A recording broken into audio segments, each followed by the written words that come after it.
আসসালামু আলাইকুম। ইনশাআল্লাহ আশা করি সবাই ভালো আছেন। আলহামদুলিল্লাহ আমিও ভালো আছি। যে যেখান থেকে আমার ভিডিওটি দেখছেন সবাইকে অসংখ্য ধন্যবাদ ও সবাইকে ভালোবাসা রইল।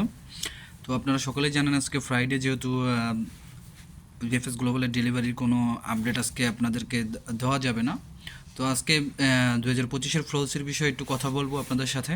তারপরে একটু অ্যাপয়েন্টমেন্টের বিষয়ে কথা বলবো। তারপরে স্ক্যানিং কপি যারা জমা দিচ্ছেন এবং 2024 সালে যারা জমা দিচ্ছেন তাদের বিষয়ে কথা বলবো। তো ইনশাল্লাহ ভিডিওটা পুরোটা দেখার চেষ্টা করবেন।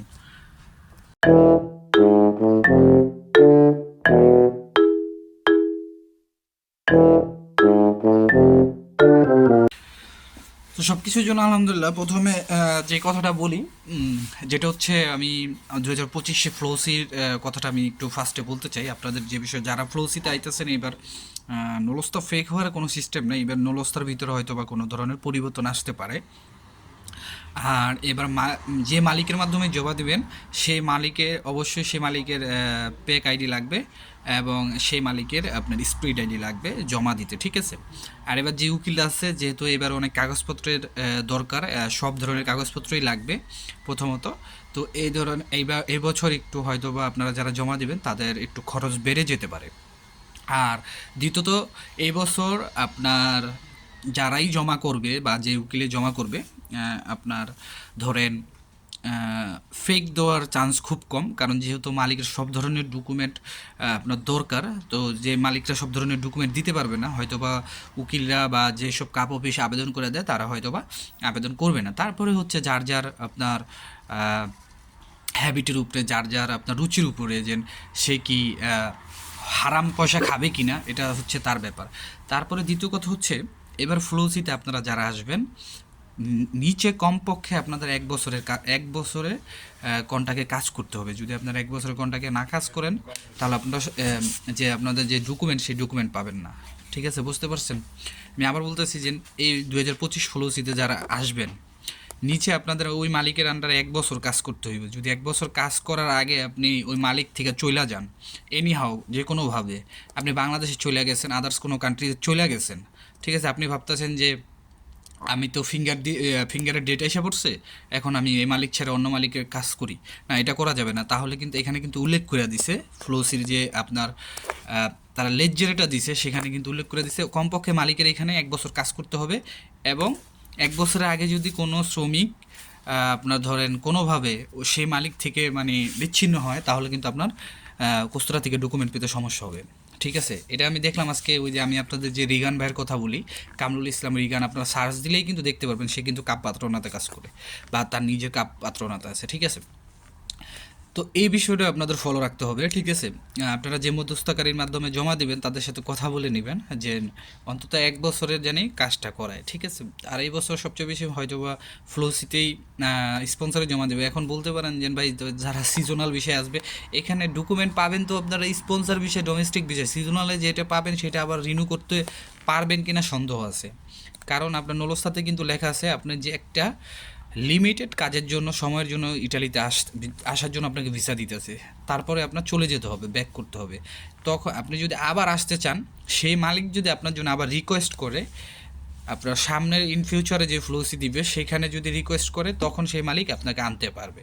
এরকম পরপর 2-3 বার যদি আপনাকে কন্ট্যাক্ট করা হয়, তাহলে সিজনাল ভিসায় আপনার ডকুমেন্ট হতে সহজ হয়।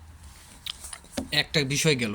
তারপর হচ্ছে অ্যাপয়েন্টমেন্টের কথা আমি ওদিন বলছিলাম, এটা আমি আপনার এক ভাইয়ের থেকে শুনছিলাম যে উনি ভিএফএস গ্লোবালে গেছিল।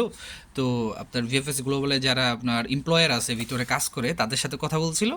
তো বলছে অ্যাপয়েন্টমেন্ট নভেম্বরে হয়তো বা 15 তারিখ থেকে শুরু হতে পারে বা শেষ দিকে শুরু হতে পারে। তো তার আগে থেকেই কিন্তু আমি আপনাদেরকে বলতেছি যে এরকম 15 তারিখ অথবা লাস্ট দিকে শুরু হতে পারে।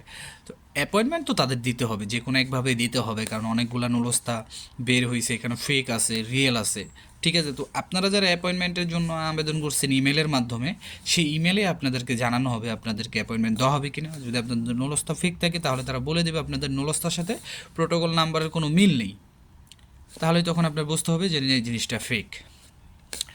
তারপরে আসি এখন আরেকটা বিষয়, যে অনলাইনে আপনারা অনেকে দেখতেছেন রেডি ফর কালেকশন, অনলাইনে অনেকে দেখতেছেন আপনাদের রিটার্ন পাসপোর্ট নিয়ে যেতে হইব, ঠিক আছে।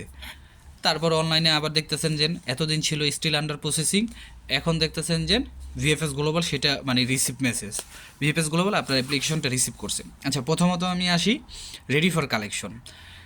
যদি আপনাদের কারো সেটা 2023 সালের হোক, 24 সালের হোক, 22 সালের হোক, ঠিক আছে, যদি কারোর your application is ready for collection, ঠিক আছে, এটা আসে অনলাইনে, তাহলে আপনার বুঝতে হবে আপনার পাসপোর্ট রেডি। আপনি যদি আজকে রাত্রে পান, আপনি কালকে সকালে না যেয়ে পরের দিন যাইতে পারেন, এটা ভালো হয়। তাদের একদিন সময় দিলে হয়তো বা পাসপোর্টটা আসতেও সময় লাগতে পারে, ঠিক আছে, বা তখনই আপনাদের রেডি ফর কালেকশন ওঠে যখন এটা ভিএফএস গ্লোবাল কালেক্ট করে, কারণ এটা কিন্তু ভিএফএস গ্লোবালের হাতেই আসে। একটা গেল। তো এখন বলতে পারেন ভিসা হবে কি না, এটা তো আমি বলতে পারবো না, এটা আমার বাপেও কইতে পারবো না, ঠিক আছে, তো ওই কথা কইয়া লাভ নেই। এটা আপনি যখন পাসপোর্ট ওপেন করবেন তখন আপনি বুঝতে পারবেন বা জানতে পারবেন আপনার মানে হবে কি না, না হবে। তারপরে দ্বিতীয় কথা হইলো, যেমন গতকালকে আমাকে একজন ভয়েস করছে যে ভাই আমার রিটার্ন পাসপোর্টের মেসেজ অনলাইনে শো করতেছে এবং আমার জিমেলেও মেসেজ আসছে, ঠিক আছে। এখন আমার যেই মধ্যস্থতাকারী মানে আমার কে, তার কি হয় আমি জানি না, তিনি তারে বলছে, এখন সে বলছে যে তুমি পাসপোর্ট উঠান লাগবো না, ঠিক আছে, পাসপোর্ট ওইখানে থাক, এটা ভিসা হয়ে যাইব না। এই ভুলটা যারা করবেন, আমি বলতেছি এখানে কিন্তু যে নোটিশ দিছিল ইতালি এম্বাসির থেকে, সেখানে কিন্তু বলা আছে যে যাদের রিটার্ন পাসপোর্টের মেসেজ আসবো অবিলম্বে পাসপোর্ট গ্রহণ করতে হইব, অন্যথায় কিন্তু আপনাদের সমস্যা হবে। দেখেন আপনি এখন পাসপোর্ট গ্রহণ করতেছেন না, তারা কিন্তু আপনি যখন আপনার পাসপোর্টটা গ্রহণ করে নেবেন তখন থেকে তারপরের সময়গুলো থেকে কিন্তু আপনার নুলস্তাটা আবার স্টিল আন্ডার প্রসেসিংয়ে চলে যাব। আপনি পাসপোর্ট না নিলে কিন্তু স্টিল আন্ডার প্রসেসিংয়ে যাইব না, ওইভাবে আপনার পাসপোর্ট ওইখানে পচতে থাকবো। তো সময় অপচয় করে লাভ নেই। আর এইসব কথা যারা বলবো যে তোমার মেসেজ আইসে যাওয়া লাগবো না, এমনি বিষ হয়ে যাবো, এটা আপনি দেখেন, এটা লজিক্যালি আপনি বুঝতে পারেন যে এটা ফেক। আদার্স মানুষ আনতেছে না, তাদেরটা তো কিছু বলতেছে না, ঠিক আছে, আপনারা নাই নাই বলতেছে যে না আপনি আইনেন না, ঠিক আছে, বিষ হয়ে যাবো মগের মূল্যক। তারপর দ্বিতীয় কথা আরেকজন বয়স দিছে যে ভাই আমার নুলস তরছে 2023 না 24 সালে, আমার যে লোক সে ওইখান থেকে ইতালির থেকে ভিএফএসগুলো বলে জমা দিয়ে দিছি, ঠিক আছে। এখন বলতেছে যে আমার মোবাইলে মেসেজ আইব, আইব, কল আইব অনলাইনে, এইসব মেসেজ আমার ভাই দয়া করে আপনারা দিয়েন। আমার ভিডিও দেখেন বা না দেখেন আপনাদের নিজস্ব পার্সোনাল ব্যাপার। বোধাই না তো 10-15 লাখ টাকা বেড়াকে দিচ্ছেন আপনি, বোধাই সাজেন আমার কাছে ইয়া না যেন ভাই এরকম এরকম কথা কয়। ওই বেটার হ্যান থেকে অ্যাপয়েন্টমেন্ট পায় না জমা দেওয়ার লেগে, আর আপনার ওই মধ্যস্থকারী ইতালি থেকে বই আপনারা দিয়ে দিছে, আর আপনার মোবাইলে মেসেজ আইব না, বোধাই রে হাইকোর্ট শিখান। এইসব লোক যারা আছেন দয়া করে মেসেজ দিবেন। আর হুদা বিরক্তই আমি, সত্যি কথা, এটি হনলাই মনে করেন মাথা মুথা যায় গরম হইয়া, তখন ভালো লোকটির সাথেও মনে করেন খারাপভাবে কথা বলতে হয়। এইসব লোক ভাই দয়া করে আপনারা মেসেজ ফসেজ দিবেন না, আপনি মাইন্ড করেন করে আমার দেখার বিষয় না, বুঝতে পারছেন তো। এরকম কথা যদি কেউ বলে যে না আমি ইতালি থেকে জমা দিয়ে দিছি এম্বাসিতে, ওই লোকটা আমাকে বলছে যে ভাই আমার কাগজপত্র ইতালি থেকে এম্বাসিতে জমা দিয়ে দিছে, এখন শুধু আমি যে ছবি দিব, ছবি দিয়ে আসলে হইব, এই জন্য আমার মেসেজ দিব। চিন্তা করেন কত বড় রাম ছাগল হইলে মনে করেন এইসব কথা বিশ্বাস করে। এরকম রাম ছাগল গতিকে টাকা খাইব না তো কী করবো? তারপর আইয়া কান্দাকান্দি করে, তো কান্দাকান্দি করলে হইব না, আমি ভাই কিছু করতে পারবো আমার কাছে কান্দাকান্দি করলে? যেন ভাই আমি তো 15 লাখ 20 লাখ টাকা দিয়ে দিছি, কিচ্ছু করার নাই আমার। আপনি জমা দেওয়ার আগে একটা ভালো লোকের সাথে কথা বলেন যারা ইতালি থাকে। না আপনারা তো তারা তা করবেন না, কারণ কি আপনার প্যাস্টিস কইমা যে ভাইয়ের কাছে এটা জিগামো এটা জিগামো না। এখন ভাই টেকার টেকার মায়া যদি থাকতো তাইলে আগে ভালোভাবে খোঁজ খবর লইয়া তারপর এসব করতেন।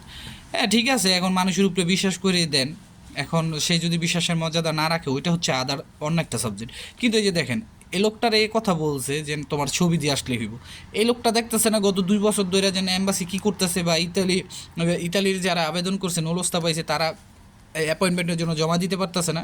এই লোকটা কি দেখে না নাকি ওনার চোখ আল্লাহ নিয়ে গেছে? তো এই লোকটা আমার এই কথা কয় কেমনে, বোঝেন আল্লাহ। তো এইসব কিছু লোকের সাথে এইগুলা করা ঠিক আমি মনে করি, কারণ ঢুস খাইলেই তো হুশ হয় না,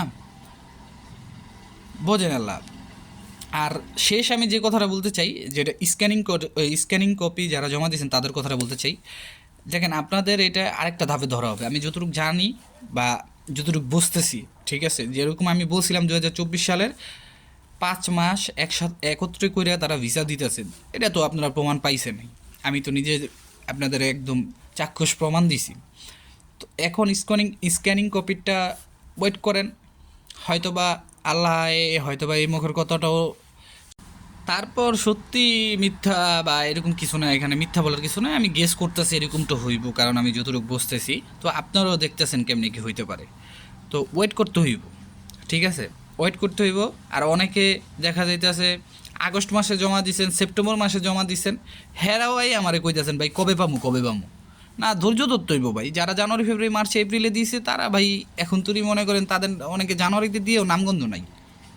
ঠিক আছে, আমি বলে রাখি, এম্বাসি কখনো সিরিয়াল টাইম ডেট কিছু মেনটেন করে না, ঠিক আছে।